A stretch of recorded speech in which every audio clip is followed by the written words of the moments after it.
difficulties? I think we're good now. Oh, okay. Thank you.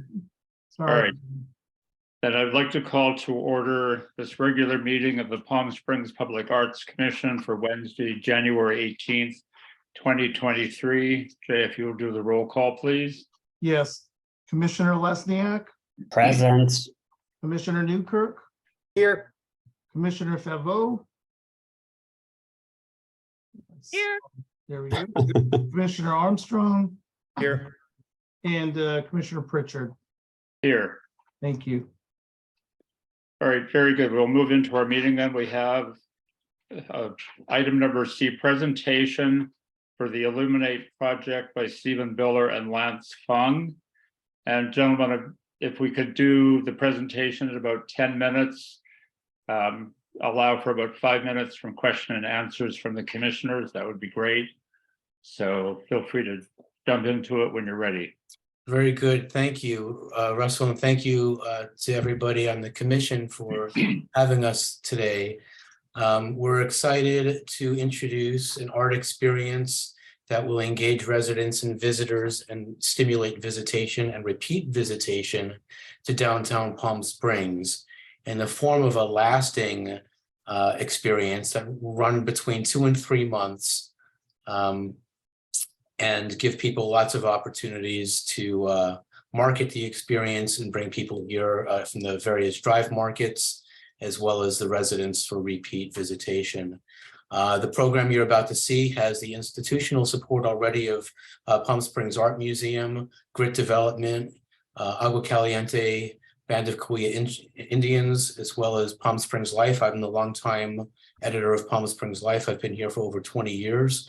And we're excited to invite the city's participation in this opportunity. And we've also had the encouragement of Ann Sheffer. She's the reason I am before you today. So thank you all. I want to introduce Lance Fung. Lance is a curator of international renown, has done the Snow Show in 2 countries, pairing the world's top artists with architects to build incredible monumental works of art in snow and ice. And also did Site Santa Fe, and most recently and most impressively did a show called Constellations Global Reflections for the G20 Summit in Bali. So very accomplished, and we're very happy to have him with us. Lance, I'm going to turn this over to you. Are you able to show the presentation that we submitted? Yes. Okay, and Lance will take us through that. Hello, everyone. It's a pleasure and an honor to be here. I appreciate your time and your interest in reviewing what Funk Collaboratives and also Palm Springs Life has been cooking up for the past 1.5 years. And now finally we're ready to present and hopefully rip the Band-Aid off and get moving. So if we could advance, we're going to skip through the first few slides because Stephen kind of went through. Well, let's mention a couple of these things. So the experience we're talking about is admission free. It's open to the public, museum quality art. We hope to do this not just once, but every year or potentially every other year. Site specific installations, as I said, created by internationally known artists, as well as 1 or 2 local artists, locally based artists, creating a safe and friendly experience that encourages community, joy, and discovery and business. And it also provides a gateway to the Palm Springs public art collection, as well as hopefully whet your appetite for potential acquisition. So go ahead, Lance, to the next slide. Okay.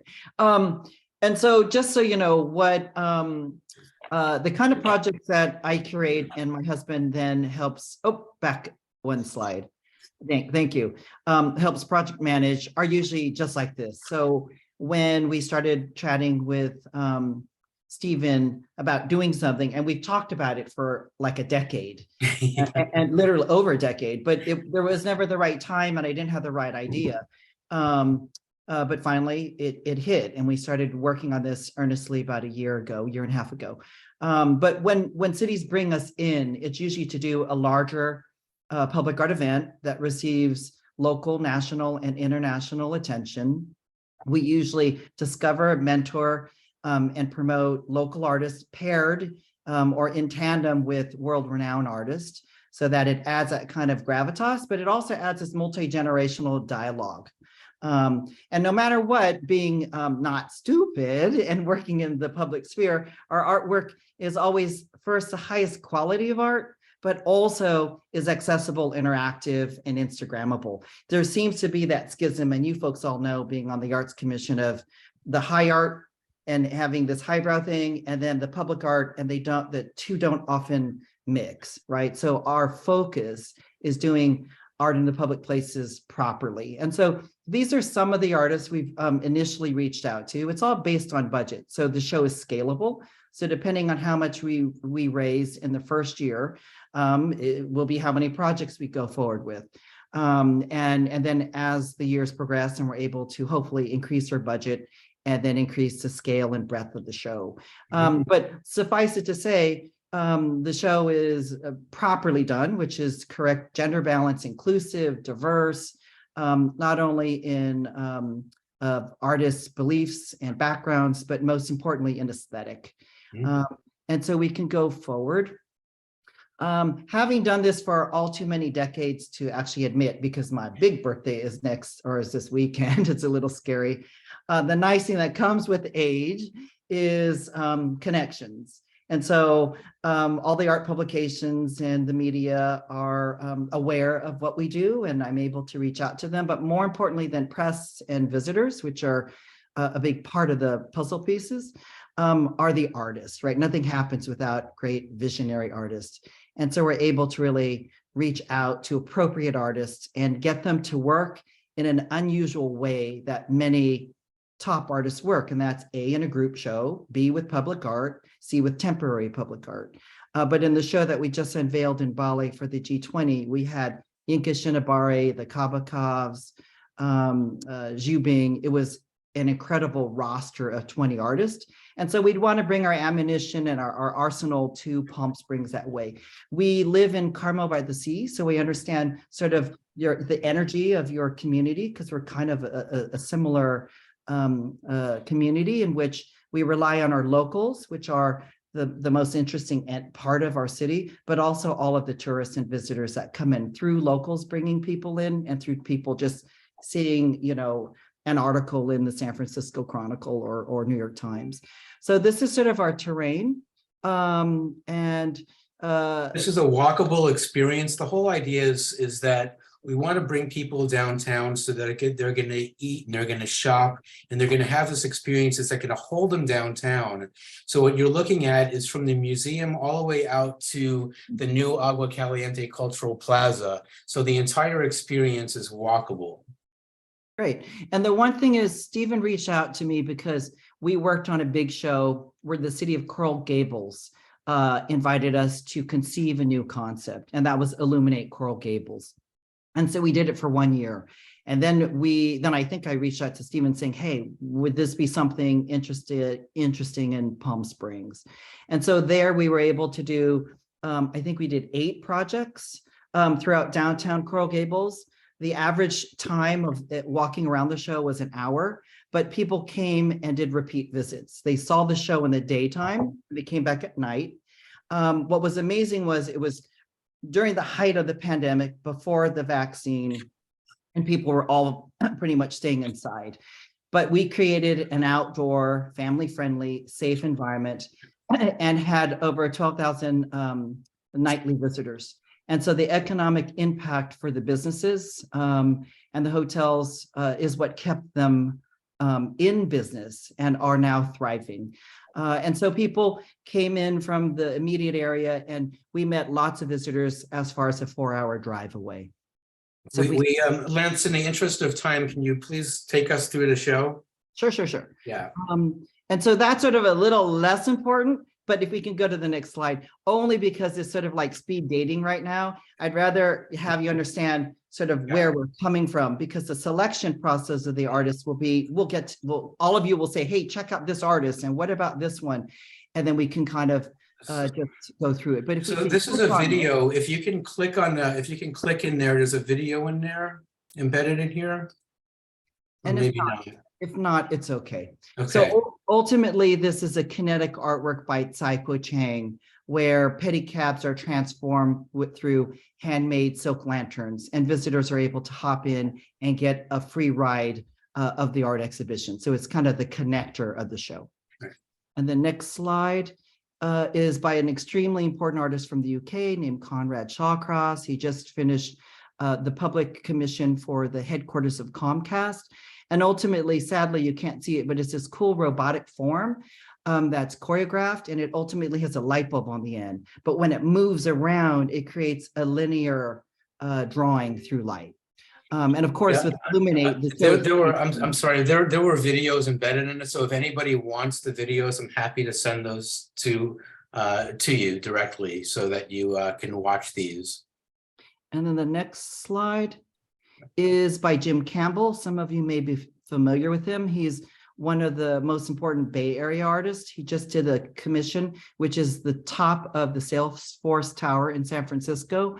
And the piece We Can Travel for a tiny fee, which was built with a huge fee in Manhattan, is this whole matrix of light bulbs, which are individually programmed. So at nighttime, what you're able to do is see the shadow of people walking through, because a camera in another part of Palm Springs would be capturing live movement, which would then be projected through these light bulbs. It's super mesmerizing, but you can Google Jim.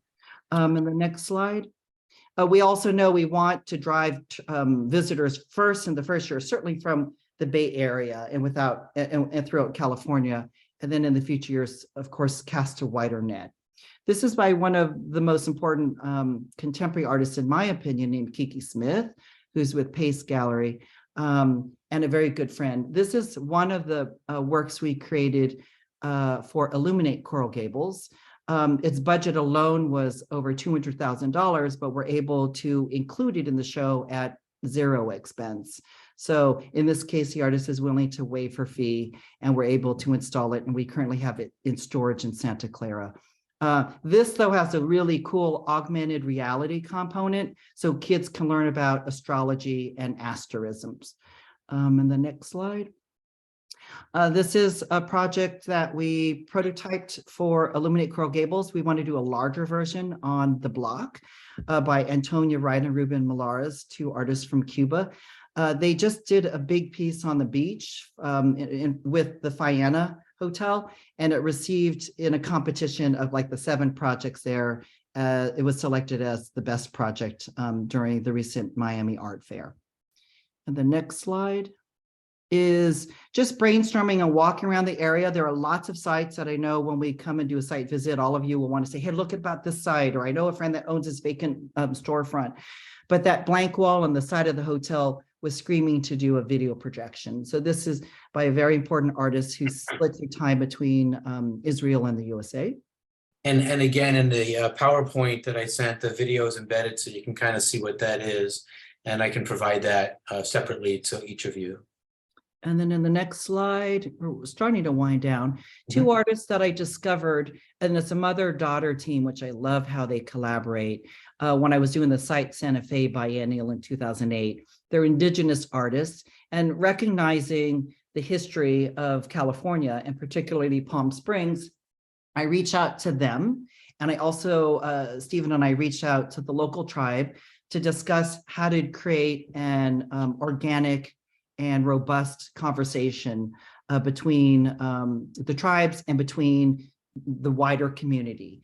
And so they would work with the local tribe and do an arts educational community-based sculpture. In this case, this was a concept of working with the dream catcher, where people brought organic elements that would be collaged into these big sculptural forms that light up at nighttime, kind of like stained glass. And the next slide is an artist from LA. Of course, we want to have a percentage of artists from Palm Springs and Los Angeles. We want to drive tourism from there. We want to make sure that every gallery, museum curator, art critic from LA comes specifically to Palm Springs to see our exhibition. And this would be one of the assets that would bring people. And so this is an artist who very much speaks towards the BIPOC community. through these neon signs. And when Stephen first introduced his work to me in a short list of LA artists, this is the one that I gravitated towards most. And now just looking at his career in the past year, it's on this massive upward trajectory. So it's also important for us not to show only famous artists like Kiki Smith, but also to introduce artists, especially for younger collectors or collectors in the region who are looking at what to acquire. The other thing I wanted to mention too is all of the majority of the works would be commissioned by us, and we would pay the artist a fee. The funds would be to create new work, which we would exhibit in Palm Springs. At least 25 to 50% would be commissioned. And in many cases, the artists then really hope that they remain in the city. So we can either negotiate a semi-permanent installation or possible acquisition at a reduced cost. And the next slide. We can kind of whiz through these. These are just some of the press that we received. So for Illuminate, Forbes, Architectural Digest, Miami Herald, if we just went Yeah, advanced. you can all the just way flip through these. And certainly you're welcome to look at our website, which has a lot of information about our history. The New York Times has covered every one of our significant shows through the cover of the New York Times Arts and Leisure section. And so we would definitely fight to maintain that record in Palm Springs. And Stephen, I think you wanted to talk about some of the collateral events. Yeah, so the artwork is a springboard for all kinds of opportunities, including public and private tours, educational and family programs. We can get the schools involved. I'm I have been on the museums board. I've been on the Desert X board. And this is something that I've always kind of been bullish about, is getting the schools involved, and education is a big part of what we do. So I've already been in conversation with the museum and potentially creating a docent program for the exhibition. We want to work with the hotels and the restaurants and the whole hospitality community to tailor their offerings for this program, special menus in restaurants and such. We'll also be able to create artist talks and other kinds of community events and interact with other events that are already happening downtown, such as Palm Springs Pride. And also we'll have an opportunity to do sponsor activations. So I mentioned some of our institutional partnerships that we already have, and they will come with some funds as well. And all of that is before we go out to corporate sponsors for their support. So we are going to be asking the city for support too, to be part of this. We plan on looking at the CVB and PS Resorts and trying to get everybody to have a little bit of skin in the game, because everybody's a stakeholder. This is about bringing people to Palm Springs to stay, to shop, to eat, and to experience everything we have in our attractions and cultural institutions. So it's a gateway. It's another trigger to get people here. And then we would support it through Palm Springs Life. We produce Fashion Week El Paseo. We produce Palm Desert Food and Wine. We've done the Oasis Music Festival. We have an events division. We have a massive marketing arm, both digital and print, to draw the audiences that we're talking about. And this is just second nature to us, the marketing piece of it. So we've got the infrastructure to market, we've got the content, and we've got the institutional partnerships. So now we're looking to get the endorsement and support of the city. And then that's going to make it a lot easier for us to go out to our corporate targets for additional sponsorship.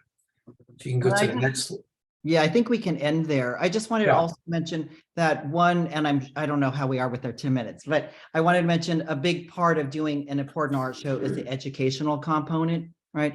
So Kiki Smith has created a coloring book so that we would be able to distribute coloring pages to all the restaurants so that adults and children Right. can color and tie in.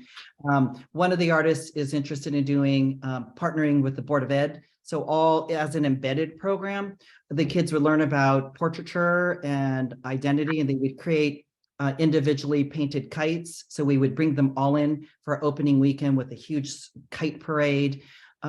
So it goes beyond just plopping art through town. It's trying to really embed every aspect of life.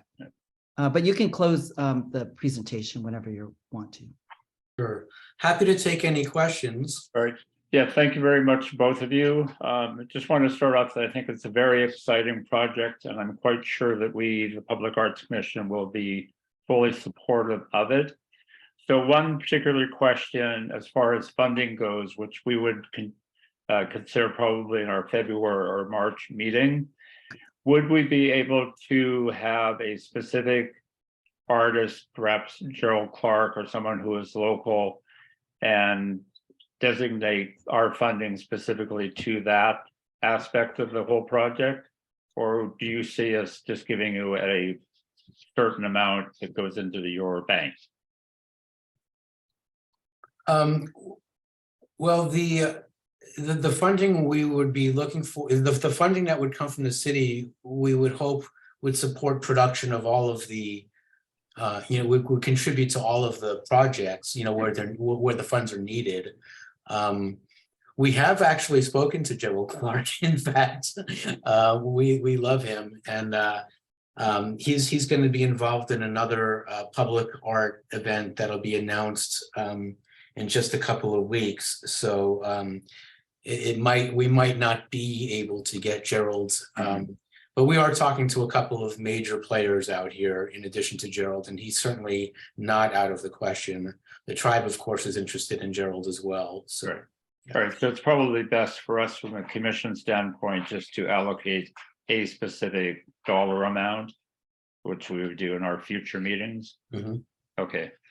All right, then let me just run through our commissions to see if they quick questions, because we have certainly some time limitations. So Commissioner Armstrong, do you have any questions? Well, like Russell, I'm a big supporter of this. It reminds me of what Montreal does with the Festival of Lights, which I've attended twice. And it's a great way to get people downtown in inclement weather. I would prefer to see some artwork that, as you said, does stay in Palm Springs. I think that Palm Springs is a very walkable city. So I don't know if you would do anything that's with the cars or anything like that. And I also would encourage more of a spread out of the installations. They seem to be congregated in two or three areas, which are already heavily populated. And I think if you go look at Francis Stevens Park, which is downtown, but not right at the downtown park, there's a lot of opportunities there to do some stuff. And still walkable too. Oh, sure. Yeah. Okay, Commissioner Newkirk. Yeah, also really excited about the prospects and potential here. I guess my only question right now is, how would this integrate with the public art that's already downtown? And would we need to adjust on the commission any projects that we have planned for the downtown area that might, I don't know, overlap or interfere with this particular event? And for how long would this be running in the city? So we're looking at between 2 and 3 months, starting with the time change when it gets dark early. That's when we would need to start it, because otherwise you're competing with the sunset. And I think curatorially, we want to definitely dovetail each other's artwork, right? Yeah. So if people, if my students from the Bay Area come, I want them to see not only our exhibition, but more art, and go to studios and galleries. But, once we start working at locations and we're able to see where we need to put work, right? So we did it in a very walkable area, thinking that in the first year it should be more walkable, and then the second year it could be more drivable. Like I keep thinking something should be near City Hall, something should be at the airport, and other areas. But all of that's totally up for discussion. Yeah. All right, Commissioner Lesniak. I do have something to ask. I was just at Illuminate San Francisco, And I specifically went there because I wanted to do something in Palm Springs similar to that. We have something, and you answered one of my questions about the time frame that you're talking about, because it has to be during the darker months here. So you've answered that question. One of the things I will say to you is we have a time in December. We have it's what's called the Festival of Lights. And that's one of the things that I was working at. Let's really create a festival of lights. So I'm giving that to you. And I'm very interested in this. I like it. Yeah, I go to the light parade every year, so I'm already thinking about how this is going to work together. So, and it's very cute. I wouldn't want to change that, but I thought it's a festival of lights. Let's literally create a festival of lights. Yeah. One of the most amazing pieces in this show is the pedicabs that are decked out with the handmade silk lanterns, and the community can jump on one of these things and go from one end of Palm Canyon to the other, and or they can go down to Spencer's, or they can, there's that route that it's a great way to see Palm Springs. It's just an incredible experience and memorable and Instagrammable. And, I think the attention that it's going to bring to town is just immeasurable. And the pedicabs would move people through other areas of the city. Right. That's a piece that we would fantasize that some element of it was acquired by the city. And you can all Google it. It's Fireflies by Tsai Chang. We were commissioned to do it for the centennial celebration of Benjamin Franklin Parkway in Philadelphia. After that, it went to Baltimore and had over 400,000 visitors opening weekend. I would like to add also too that I did meet with an artist here who does light shows. He just did one for Pride. And we did look at sites downtown. If you're interested, and throughout the area, including Francis Stevens, if you're interested in some of those sites, I can give that information to you. I would love to see that. Yeah. Yeah, I think all of us can funnel information to Jay and get it out to Stephen and Lance. So I want to just jump into Commissioner Favreau. Any questions so we can move along? Still coming up on 6 o'clock. Yeah, the only thing I would enjoy to add to this festival is something like a fringe festival, something that's more art interactive, where I don't know, I know that there's one that they recreate the art with actually live people. I'm thinking something along those lines too, in order for people to get the performance aspect as well as the other components. So that's a good point. And when I can show you the videos on there, you'll see that a few of these pieces are very interactive, including the robotic one that the public can control and make their own light designs. There's all kinds of things that are interactive here. So, but I appreciate that comment, and we will absolutely keep that in mind as we pare down the artists. Okay. One more quick thing. In the beginning of this whole, if we approve and all this stuff, in the beginning, I think it's very important that the city has, especially it would be really symbolic with lights, to do some kind of city blessing or some kind of unity thing, just so the whole city comes together on one page. Everybody's been through a lot with, the pandemic, and it'd be really nice to make this something that people could really rejoice at. That's a really great thought. Especially with the kite parade with the kids. Yes. That's a really, really great thought. And there's a lot of wind on the north end of town, so. That's really, yes. All right, very good. All right, gentlemen, thank you very much for your presentation. We'll probably calendar a budget item in February or March and invite you perhaps then just to give us answer perhaps other questions that the commissioners may have between now and then. Russell, can they send the video to Jay so he can forward it to us? Yes, Jay can. Yeah, happy to do that. Yeah. Yes, I have it already. I was having technical difficulties at the beginning of the meeting. But also, Jay, we have an updated PowerPoint, so Stephen can send you that. Very good. Yeah. Actually, the link to the Dropbox was useful. I could distribute that also. Yeah, perfect. Okay, I'll update that for you, and then you can distribute that. All right, Thank you very much, everybody. I really appreciate your time and your enthusiasm and support. I very, very much appreciate it. all right, thank you. Good night. Okay, let's move on to our next item D, which is acceptance of the agenda. I would like to make one addition. If Commissioner Newkirk and if Jay, if you think this is suitable. Item H, number 6, discuss and approve the community grant of $5,000 for Old Las Palmas Neighborhood Art Grant. I would like to add and approve their phase 1 installation, Red Dragon by Delos Van Earl. Being that the community has already selected the artwork and the artist, our funds are already approved by the city. So I think this would be a good quick step to get the art actually approved by us and head toward council. Jay, do you think this is an appropriate amendment to that item? I believe it is in line with the agenda item. It's Yeah. just, it's a more specific. Right. Part of the agenda. Sure. All right, then. Can I Thanks, have a- Russell. I appreciate that. I was also wondering if we could move up items H5 and H6 because we have members of the public here on those items. And I know some of them have other places to be tonight. Is that possible? Well, I guess we could. Let's see, because I also have the artist Ryan Campbell on hold for item H1. If it's agreeable to Commissioner Armstrong and Favreau, we could move 5 and 6 up to 2 and 3. I'm fine. I'm here until it's all approved.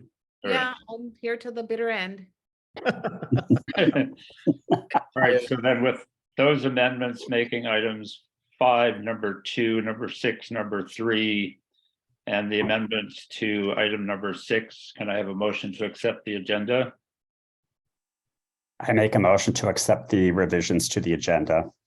Second, Aye, all right, all in favor? aye. Aye. All right, excuse me. All right, then we'll move on to public comments. Item E. This time has been set aside for members of the public to address the Public Arts Commission on items of general interest within the subject matter jurisdiction of the commission. And agenda items if the member of the public cannot be present later in the meeting at the time the item is heard by the commission. Additionally, members of the public may address the commission on each item listed on the posted agenda at the time each item is heard. Although the Public Arts Commission values your comment pursuant to the Brown Act, it can generally not take any action on items not listed on the posted agenda. You have 3 minutes to assign to each speaker. Do we have anyone that wishes to make comment now as opposed to later in the meeting?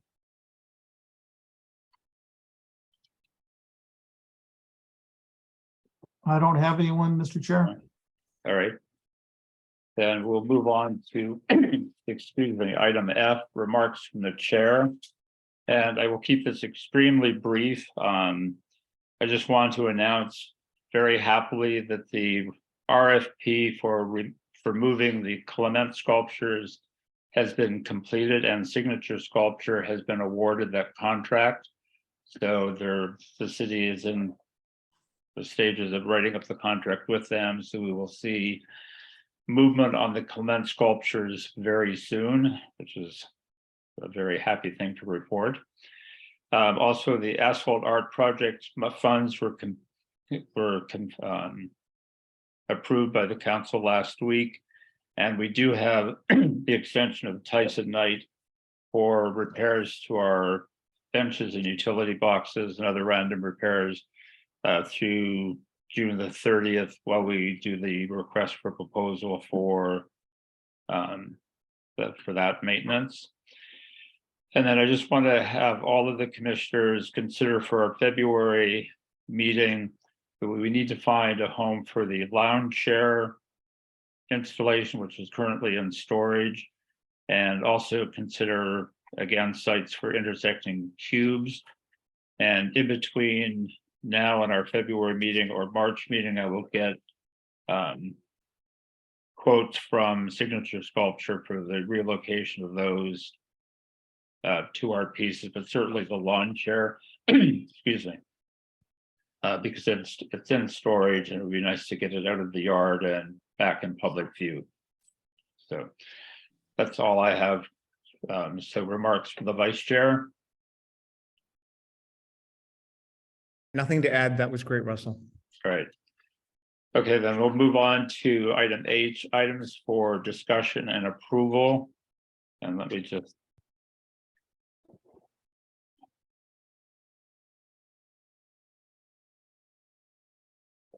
So just quickly text Ryan Campbell so that he can join us. Excuse me, my voice is bad. So item number 1 is discuss and approve purchase of an art installation titled Crawler in the amount of $126,500 from artist Ryan Campbell to be installed in the west end of Museum Way at the intersection of Museum Drive. Now, prior to this meeting, I've already have sent out the brief on why I want to do this installation and with this artist and with this location. So has Ryan joined us yet, Jay? I do not see him in the queue. Here we go.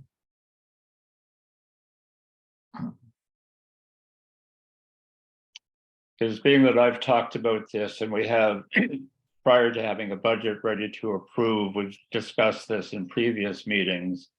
So I just wanted to have Ryan, once he's fully on, to just give a quick couple of minute discussion or talk about what the piece means.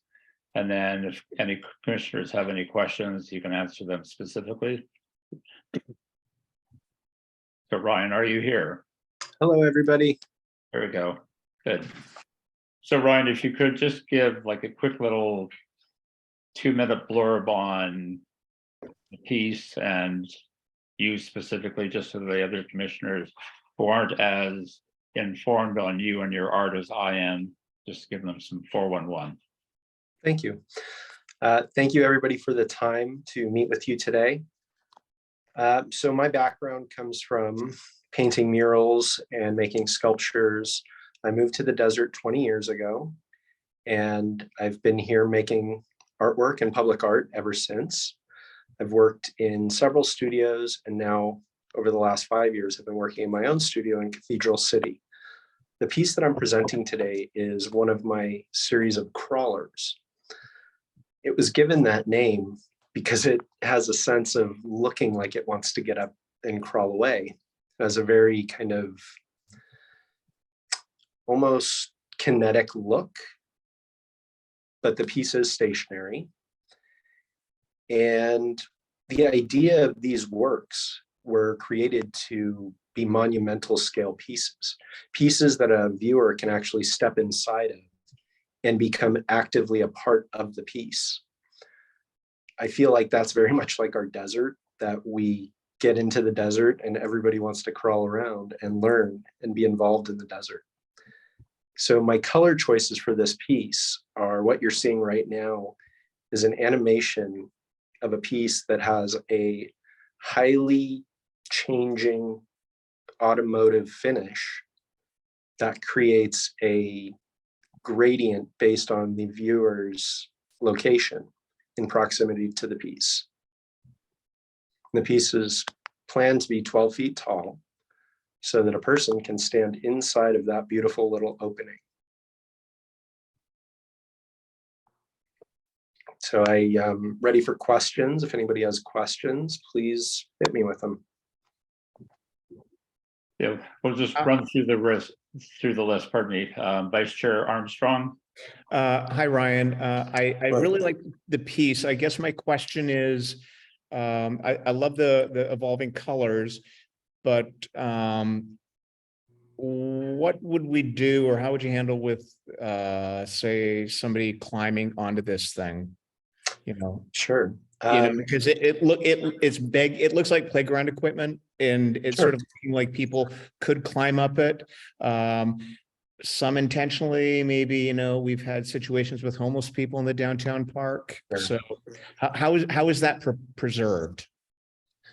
So ultimately, a great way to preserve those pieces and that particular piece is to include signage saying, please do not crawl or climb on public art.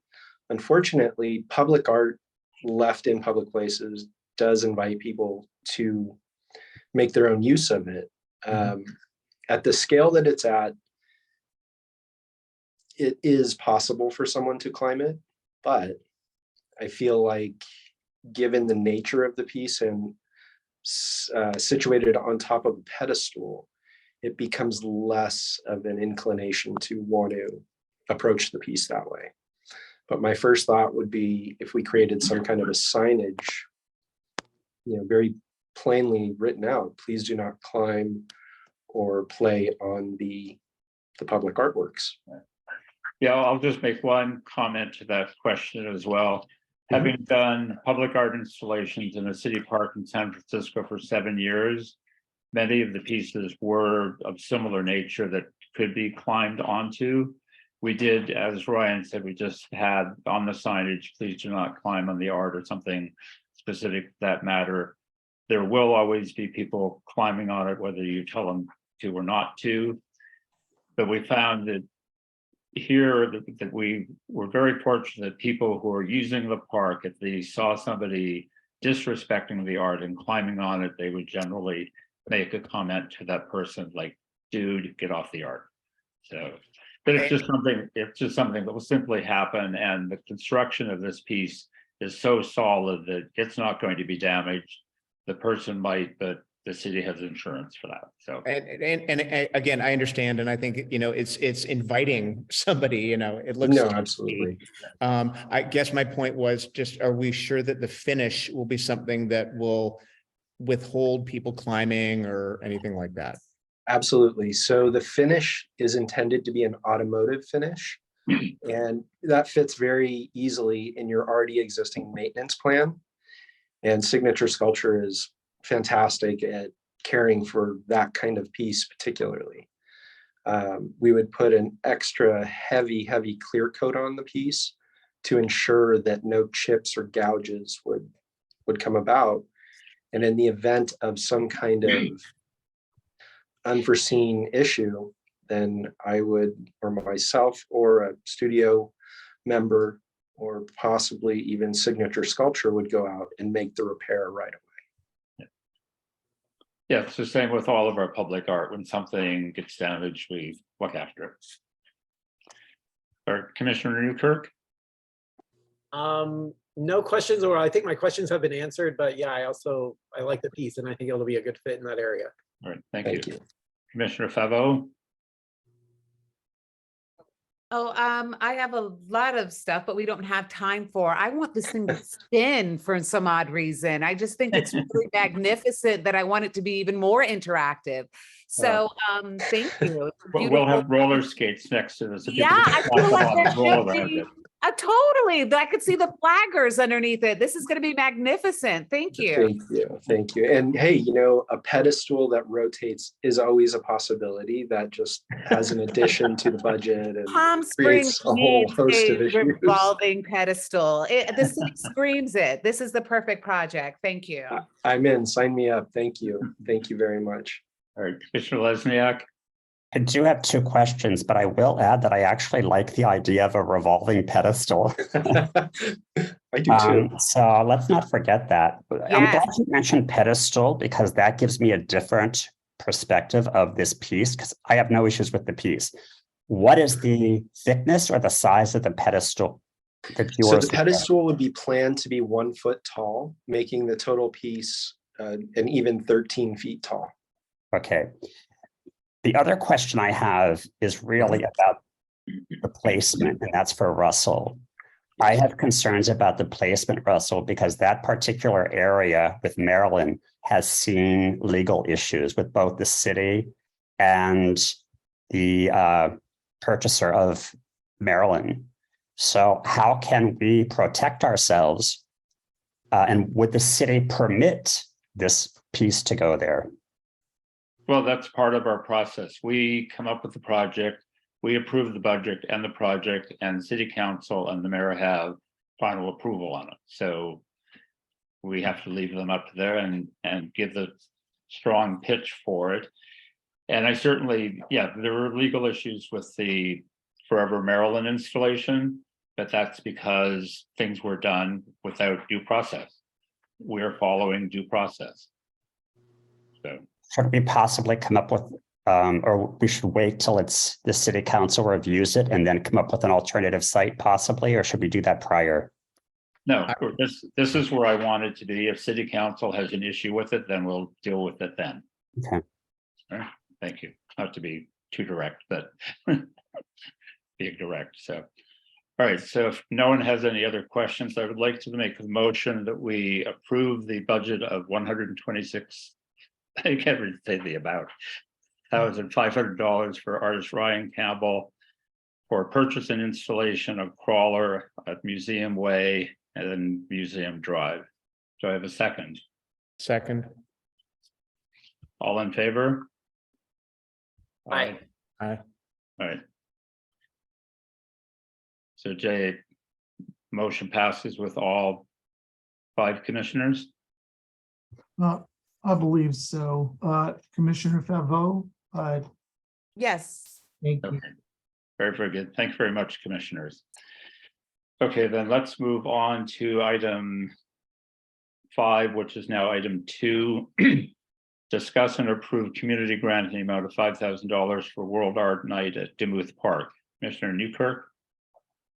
Yes, thank you. So we discussed this event and this grant at our meeting last month. So I'm not going to rehash all of that. We did send the proposal with the agenda, and then today you should have all received some artist concepts. And Shan Carr is here again to talk about the work that she's been doing and the work that she and other neighbors have been doing to drum up artists' interest in this project. So I'll let her discuss that. Hello.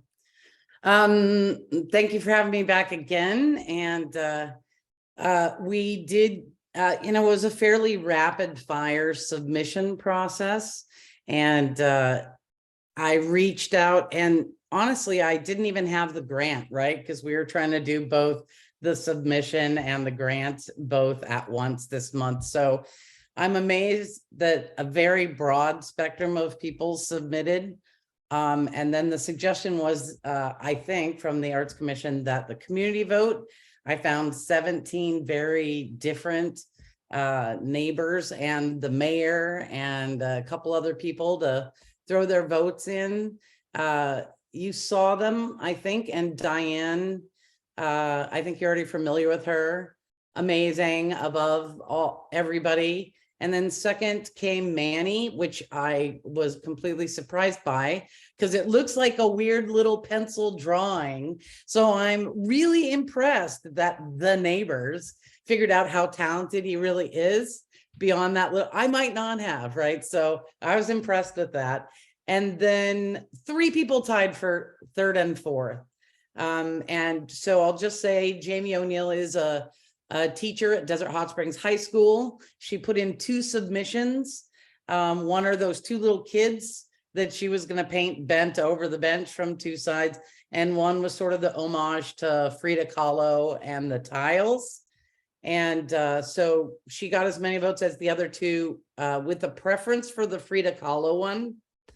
And Isidro is the 3rd generation Mexican family guy, just had his first kid. And that was the Chicano art with the Mexican symbolism. And if somebody got it, there we go. That one is Isidro, the one above it. So the 3 in contention are Isidro. And the next one is, we have Denny next on there. If you scroll down, right, that's Denny's work, which again, he had no idea how to pitch a bench that he would paint, but that's what he did. And almost everybody who voted for him voted for the rainbow thing. And then the last one is that Jamie O'Neill one. And most people voted for the Frida Kahlo. So all 3 of those were tied. Is it okay to ask you to pick the one to let go of, or should I put it back to the community for, so those top two are selected, that one and the next one. Can I ask a question? Please do, yes. Russell, what do we normally give artists to do a bench? That benches were 1,000. So why can't you do all 5? So it's 2 benches and 2 tables, and we're giving them 1,500 for the tables. They won't be at the same placement, but they're in the same area of tables. So 2 people will do a bench and 2 people will do a table. We wanted to create, you know, conversational attraction to this seating area. Yeah, I like them all. Also, there are not 4 benches or 4 tables in that area that are sound enough to be painted without concrete reconstruction. Yeah, I think what would be a good thing for us to do is just move forward with this. Firmly express that the community should do the selection of the other artists for Okay. the project. Because we Fine have with the me. funds are already approved through council to be spent. So all we need to do is just Oh, approve that we're great. going to give you the 5,000 and it's done. So, And then we can in the future look at other benches that are in the park and make that a separate project. okay, so I have 2 questions in getting it done. One, I really, again, because I apologize for not being an arts person. I didn't even think about the fact that the benches have to be prepped and primed to be painted. Yeah. I did talk to Tyson about that. Mhm. And he gave me a bid to prep and paint 2 benches and 2 tables for $1,500. So I hadn't taken into consideration that, and I haven't been able to figure out how the paint, I'm sure there's a certain kind of paint and how expensive it is, and does that money also come out of the artists? Well, yeah, all of the $1,000? fees that we paid the artists, included all of their materials. Okay, And they pretty much must use Dun and Edwards paint, which is what we've used for all of the downtown benches. And this Okay. is what Tyson is expert at. okay. So Jay, So would if we I have be? to come up with another $1,500 for Well, I'm his, just about to ask Jay a question, if we can amend the amount, because the $5,000 grant is approved, we could add $1,500 for Tyson to work with the neighborhood for prepping and working with the artist, but amazing. do you think that that's something that the city manager's office could approve without it having to be a staff report and going into the city council? Tricky question. Yeah, I imagine. Question. I'll definitely have to check on that. I hope we can get more items handled that way, Mr. Chair. Right. The way we used to do it.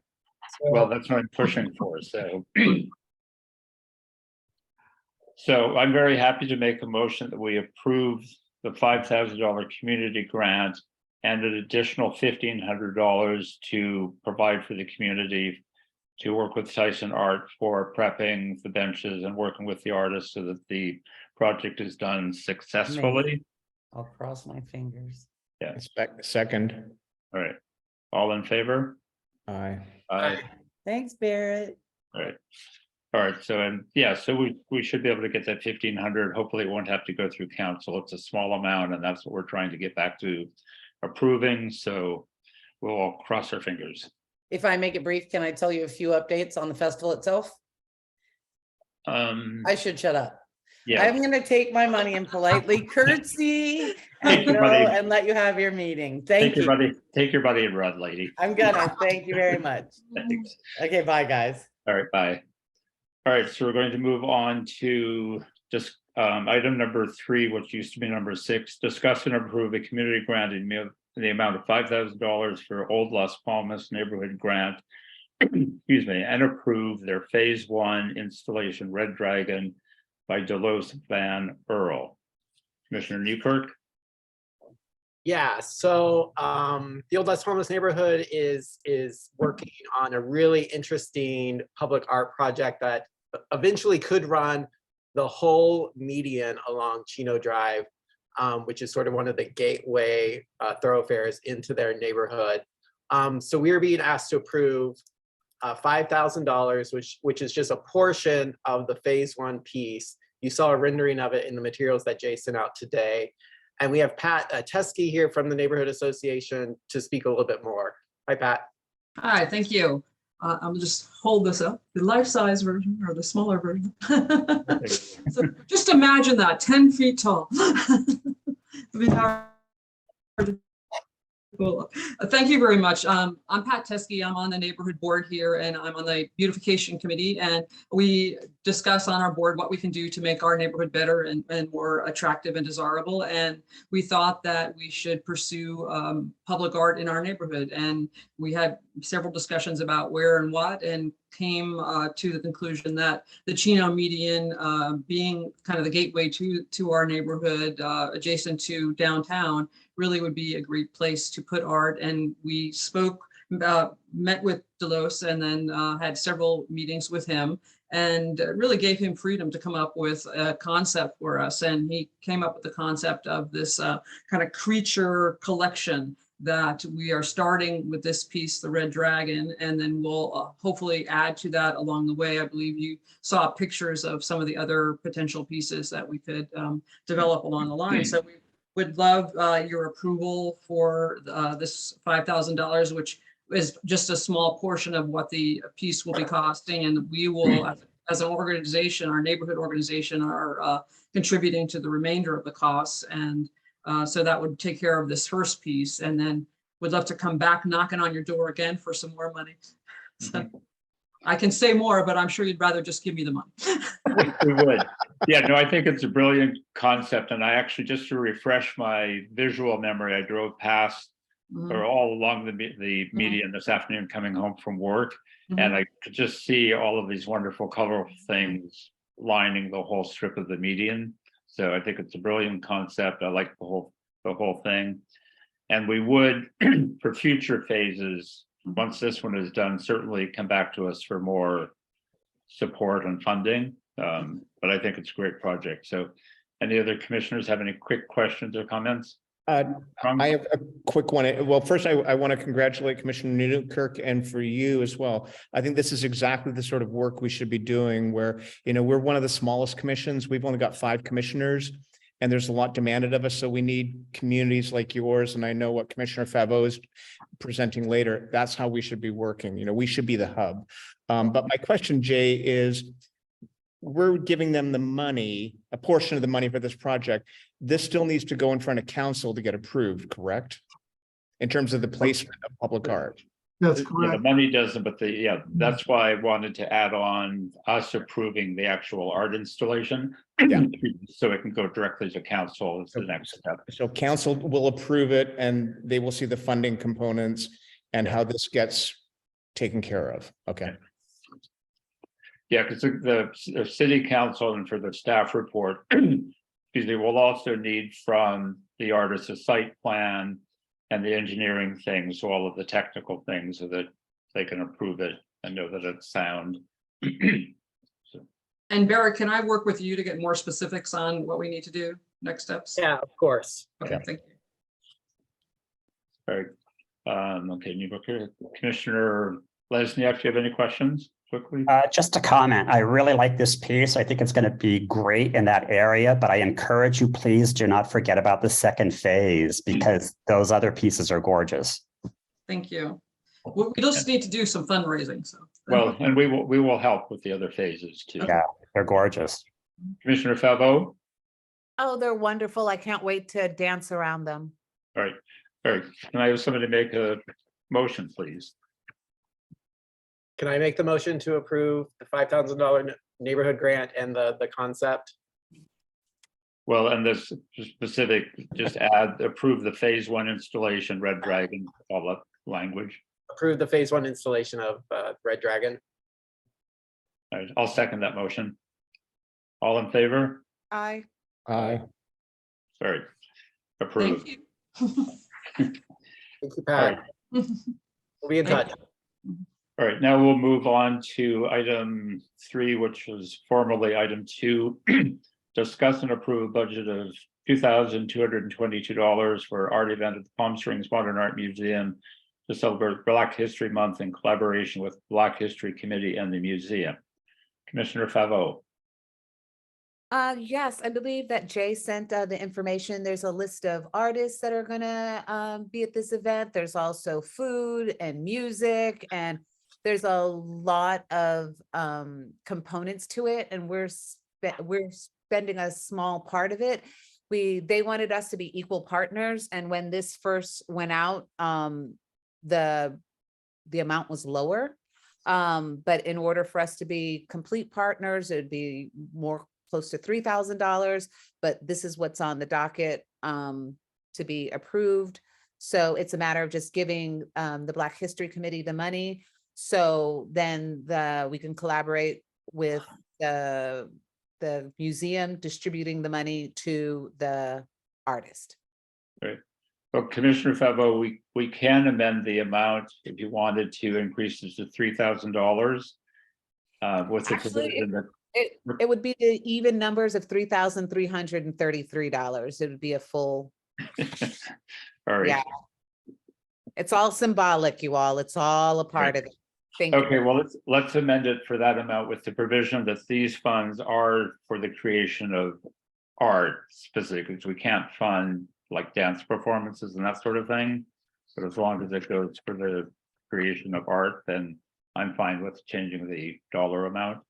Perfect. And in that dollar amount, this is for artist fees, the fees that the artists are giving them the museum, correct? Because they're labeling it as fees or their artwork. I just want to make sure, like in the invoice, there's not going to be any. Yeah, there should be no issue with that, and Okay, Jake can perfect. work with you on the language. Okay, so yeah, perfect. That they'll be so happy because we added more artists, and so now we can pay them what they're worth. Right. Thank Any, you. any questions from commissioners? Armstrong? As well, as I said, I think that this is the sort of thing we should be doing more of, engaging with the community and community organizations. But at the same time, to back up Russell's point, our ordinances state we can only sponsor visual art. We can't do performing arts, unfortunately, and those are the rules that we have. So we just need to be very specific that this is for visual art only. Now, event budgets are fungible. They can shift things around however they like. Our donation is for the visual arts, though. Right. I'll make sure that the Palm Springs Art Museum knows that, and when it's all in bold letters. Yeah. Right. Any commissioners? And just as an aside, if we want to change that, we can change our ordinances. I think we should, but this is what they are, and that's a tax issue. I'm Commissioner fine with following Newkirk? the rules. Commissioner Newkirk, do you have a No question? comments. It all sounds really good. All right, Commissioner Lesniak? No questions. All right, Commissioner Febo, do you want to make your motion, please? I'd like to make a motion for $3,333 for the art event of Palm Springs Modern Art Museum to collaborate with the Black History Month in collaboration with the Black History Community and the museum to create art at the museum, night at the museum. Second, All right, all in favor? Aye. All right, motion carries. Thank you. Thank you, Commissioner Favo. All right, now item number 5, discuss and approve a budget of $300,000 to $50,000 per pad for the art projects Pillars of Palm Springs on East Tockwitz Way art pads. Commissioner Armstrong?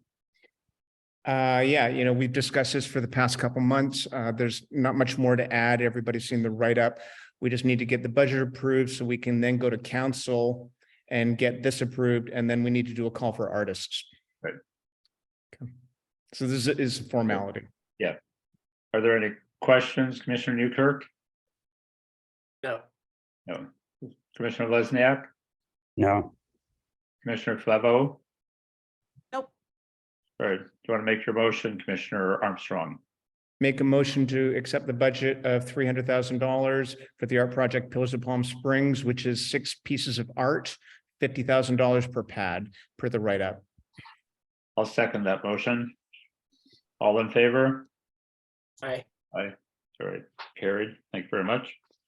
Okay, item number 6, discussion of approve a budget of $10,000 for a mural on the domestic terminal passageway at the Palm Springs Airport.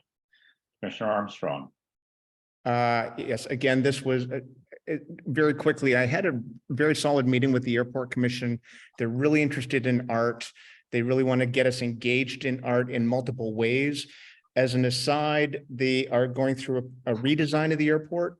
They're currently at this, like right at this moment, talking about expanding the airport. They're redoing the upper concourse where the Chihuly pieces were. That's going to be a dining bar area. So the Chihuly pieces are going to be moving. There's talk of expanding and doing other concession stands and other areas of the artwork. So there is a lot of opportunity, but there's not many venues for us to do artwork. So a lot of the big push for art is going to be once the renovation is done. So that could be, they haven't even, finalized the design and done the bid for contracts. So that could be 2 to 3 years. But something like the mural will be an opportunity to do something bright, to do something engaging now. And then, as I said, with the program is that we could then do, you can see the 2 areas. There's the one area to the left, and then there's a second area which could continue it where the water fountain is. Those are very high traffic spots. Right where Adam is, the head of the museum, is where the JFK bust is. So there's a lot of people coming back and forth. So the thinking was and actually the regional terminal, which this is the higher traffic terminal now. So as soon as people come off the flight, they go to the bathroom, they'll see this mural, or before they go to get on their flight, they will see this mural there as well. Yeah. Well, and also the whole work that we're doing currently with this proposed mural, with the addition of the Steve Maloney piece, with the request from the airport that we work with the artists Linda Baxton and Debbie Grupe to extend Crushing Inertia. This, in collaboration with switching out some artwork, will sort of revitalize the airport in the interim. And then once the renovation is completed, we can look at the whole airport and make it very artful. Yeah, they kept referencing, in the 2 conversations I've had with them, they referenced the San Francisco airport. They like the fact that it's an evolving gallery of work inside. Again, they have more of a bigger footprint than we do, but they're interested in doing some really dynamic things. Unfortunately, a lot of the art that's there now is innocuous. And I don't think it was intended to be displayed there. My guess is a lot of it was donated. And the museum just said, let's put it in the airport. Yeah. Somebody donates it to the museum and then they say put it in the airport. Right. So none of the artwork was designed to be there, and none of the pieces were chosen to be in that particular architectural location. So I imagine there will be some decommissioning coming along or moved into storage once the renovations are done. Yeah, that's down the road. Yeah, that will be an ongoing process for us working with the airport and with the museum. So, yeah, so the steps, we will approve this budget. It will go to council. Once the funds are approved, then we will address the artist selection. I know Commissioner Lesniak had a suggestion for an artist who I totally love, Bumblebee, based out of Los Angeles. I have a local artist, Aaron Hansen, who would be very appropriate for this, so we can discuss the artist selection in our next meeting. I did reach out, Commissioner Lesniak, if you're listening, I did reach out to David, who's Bumblebee artist, and he will work within this proposed budget, so that's approved. I have always wanted to work with him to do the large wall in the Hyatt, so like a big, huge mural, but going forward, this would be a good place to start. But anyway, so it's the budget and the artist, because we're like 20 minutes, so. Would you like to Can I add something too? The reason I included these 2 pieces is it could be actually 2-dimensional. Yeah. So. Yeah, and we'll do the artist selection once we get the approval of the budget. So, all right, Commissioner Armstrong, your motion. I'd like to make a motion to approve the budget for $10,000 for a mural on the domestic terminal passageway at the Palm Springs Airport with an approval of an artist at the February meeting. I'll second. Go ahead. I second the ahead. motion. All right, Commissioner Lesniak seconded the motion. All in favor? Aye. All right, that passes. Thank you. All right, now we'll move on to, I've lost track of the numbers, but I think it would be, what is it? This number, I think we're done. no, well, we have the approve the issuance of the request for proposals to solicit on-call art appraisal services. This is coming from Jay. Right. Hi, Commissioners. At the November 10th City Council meeting, when we had the WOW sculpture and popsicles approved, the City Council requested that future purchases have some type of valuation or appraisal performed on them. So this is a request to have issue an RFP to get an appraiser on board for the Arts Commission to value works of art that are purchased in the future. And it's suggested that the amount be $25,000. What period of time would that contract be for?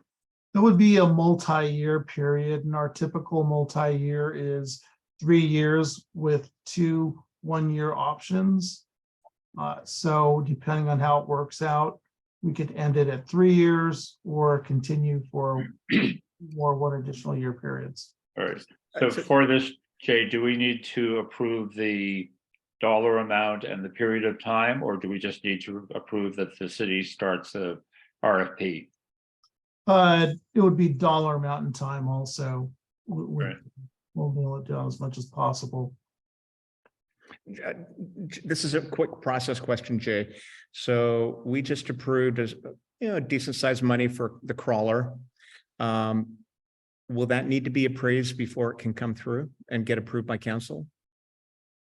It's just going to depend on if we have the appraiser on board by the time it gets to council.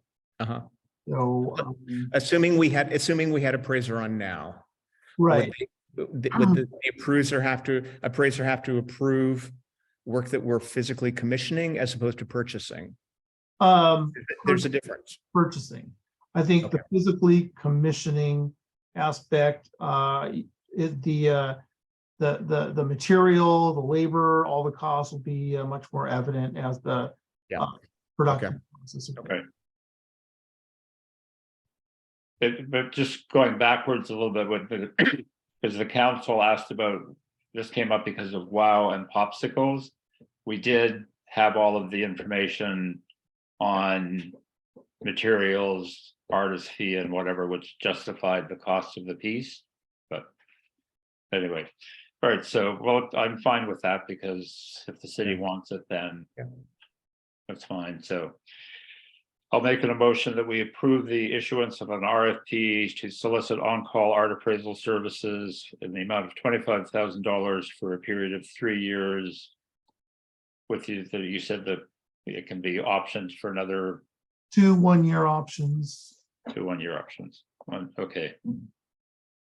I'll second. All in favor? Aye. Aye. Quick All right. question, just so I can understand, we've been blowing through money in this meeting. Are we gonna have a tally at the end to see if we have money left for next month? I just want to make sure that Yeah, it's like Christmas have up some in money here, left. you know? We'll do a budget report in February. Oh, okay. I just wanted to make sure because I'm like, wow, do I have enough for the next year? Okay, good deal. Thanks. Thank you. All right, so then I'm moving on to approve issuance of a request for proposal to solicit on-call minor art repair and maintenance services for benches, utility boxes, and unexpected vandalism on art pieces. So, Jay, what would you propose that we? Very similar to the one you just approved, commissioners. All right. It would be on call as needed. We've seen where some of the art pieces have been vandalized recently. and they have Tyson do the repair work. So this would be a broader RFP for services and possibly have multiple individuals serve in this capacity. Just have a panel of people we could go to so that based on their availability, maybe one could get out there sooner than the other, or maybe we just kind of go down a list and rotate. But I think instead of having to renew the agreement with one individual every 6 months, we'll have someone or a couple people on board for a longer period of time. Yeah, and we discussed the need for this at our last meeting, so so then we'll do the same dollar amount and same time period. All right. Yes, all right. So I'll make the motion that we approve the issuance of an RFP to solicit on-call minor art repairs and maintenance services, categories, benches, utility boxes, and vandalism. The budget amount is $25,000 for a 3-year contract with 2 one-year additional periods of time. Do I have a second? Commissioner Armstrong, although he's muted, just seconded the motion. All in favor? Aye. Aye. All right. Okay, that takes us through all of the items under H, and we're doing splendidly with time. We have about 14 minutes to our 7 o'clock thing. So project updates. We have James O'Jesse basketball court, Favo. Do you want to start with that one?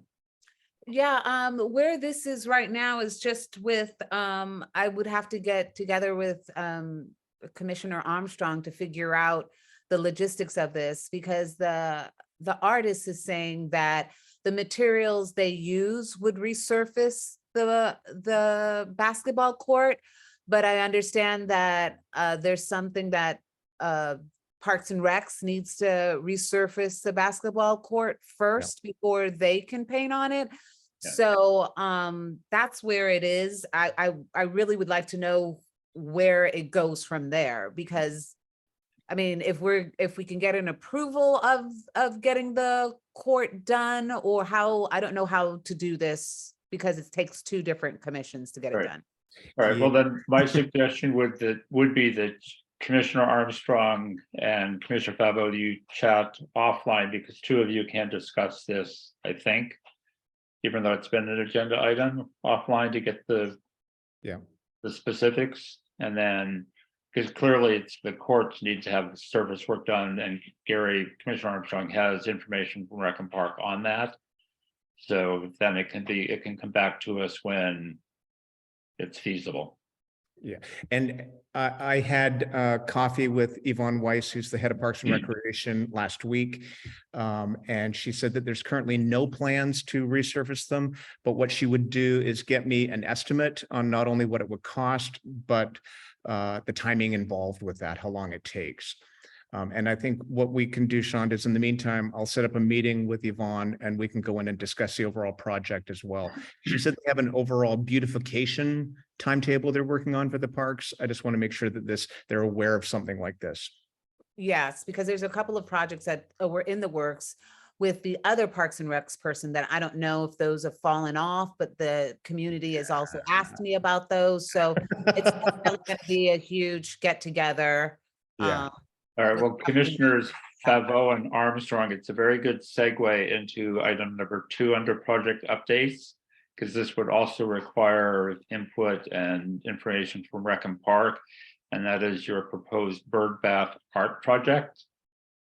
Yes, and I believe everybody has all the information on the basketball courts and the numbers on the bird bath. I think Jay sent everybody all that information. Yeah.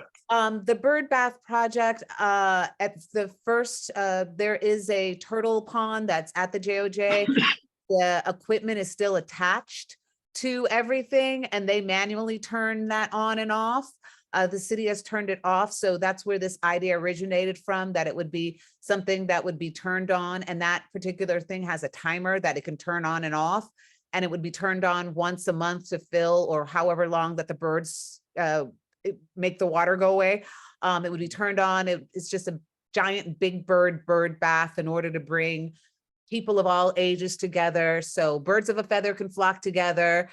Palm Springs is, you know, the city of snowbirds and all that stuff. So it's along those themes. If we don't get the licensing for Big Bird, I mean, I would throw it out as it being a giant road runner, or make the bird pink and tell Big Birdie has a cousin down here in Palm Springs that has different color feathers, and we all need to flock together. So this is where it all goes along, just tying in the fact of getting children involved, because there's a lot of children in communities and they come on vacation and they should have something exciting to come and visit too, that'll bring more touristry too. Oh, but certainly, yeah, it's a cool concept, but the thing is, we would have to work with Rec and Park because it would need to be sited in a park. So determining the site and the feasibility of the access to water and all of that is a major component to this. Because it seems historical, the city doesn't have a lot of success with fountains. So. Yeah, we could fill it with bird seed. It's all good. Right. All right, well, the two of you chat about this as an option, and then. Can I ask a good question about the fountain? I was curious about why Big Bird. Is that just because it appeals to children? Yes, because it appeals to children, and just the fact that we're like snowbirds come here. So it's like birds, road runners, it's the firebirds. It's a lot of birds. So why not get the most famous one down here? Right. And how difficult would licensing be for something like this?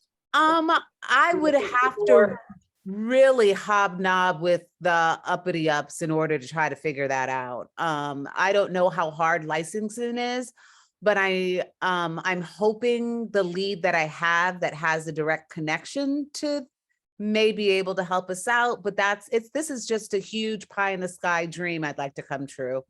And if, you know, Follow That Bird wants to follow him to Palm Springs and we get a movie made on our city and the bird coming here, that's, you know, whatever. So it's a long-term goal. I think it would be fun, landmark, someplace other than, you know, what is it? San Diego has a park now, I think, that just opened, but they haven't been getting great response. So maybe, you know, Palm Springs would.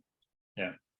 No, it's a cool concept. So let's work on doing our due diligence and find out where it could be and how it could be and who it Yeah, could be. it'd be great. It's definitely a huge dream, but you know, I'm willing to dream it.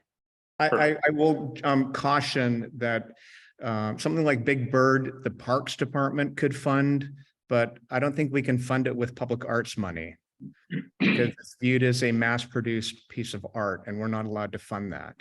So it doesn't mean we couldn't find a unique bird, but we can't fund things that are limited edition that way, or mass editions, I should say. Right.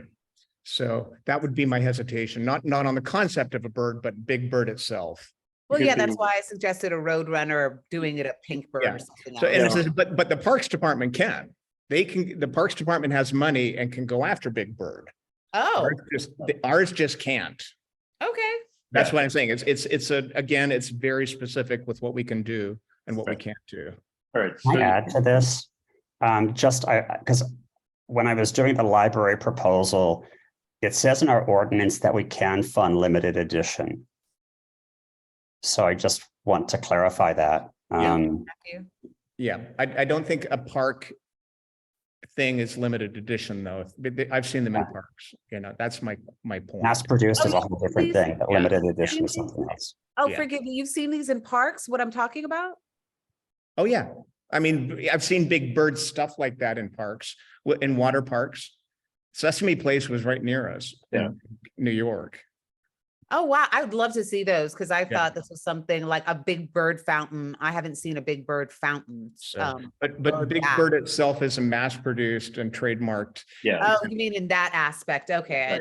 Right. Yeah. Okay. So legal. I thought it was like in this configuration.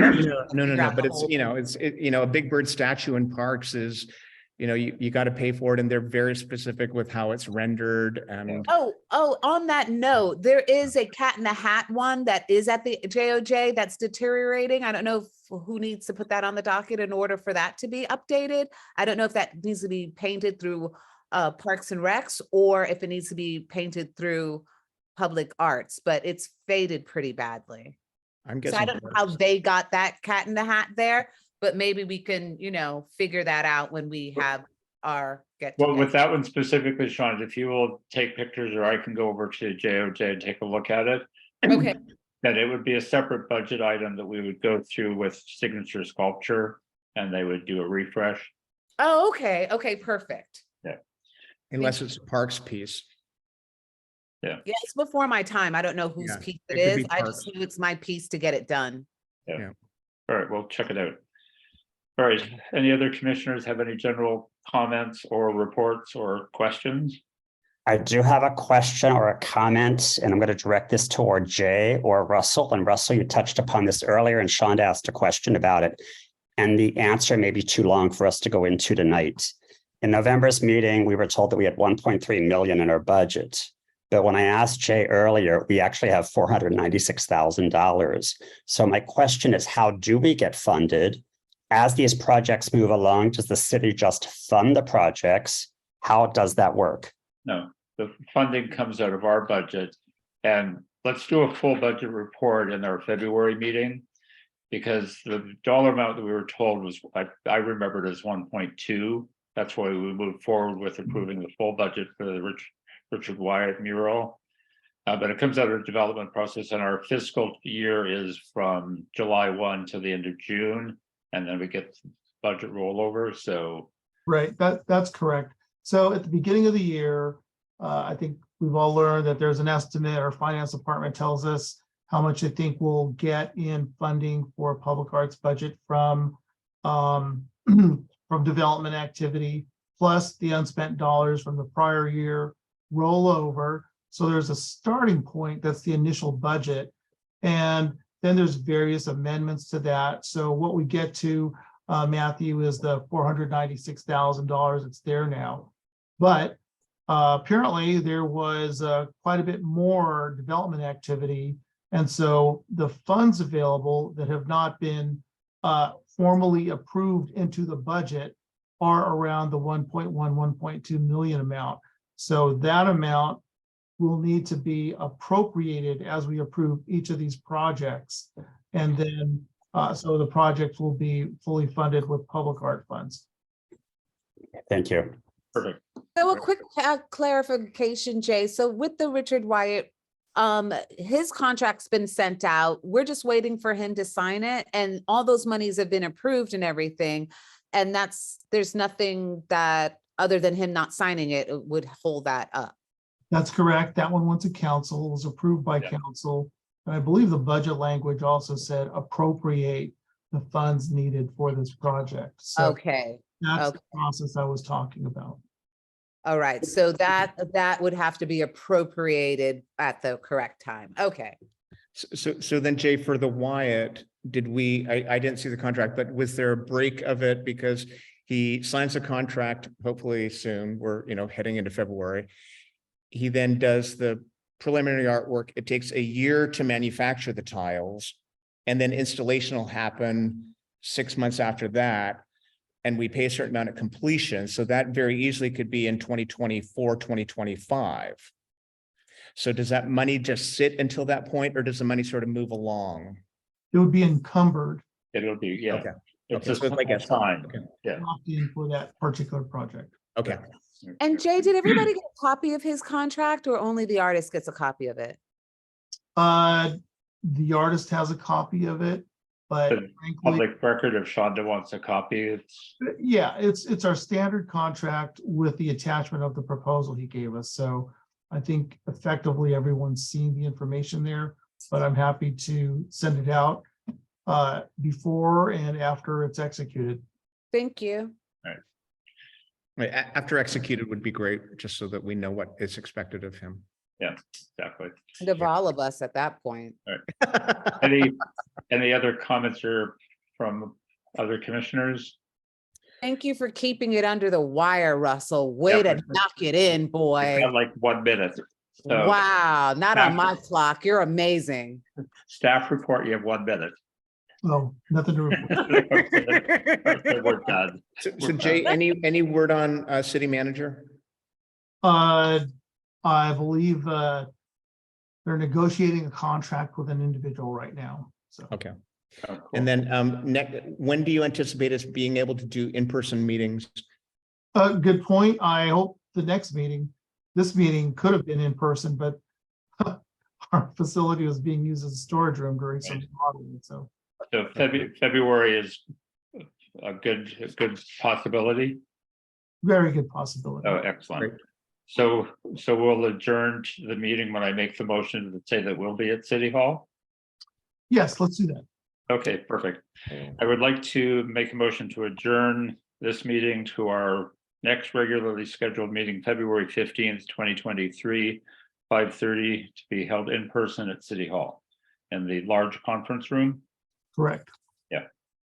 Second, Person, wow, that's where we're going, wow. we have a second for the motion. Second. All right, all in favor? Aye. Aye, and good night, Good 7 o'clock. night. Thank you, Russell. Woo! Bye.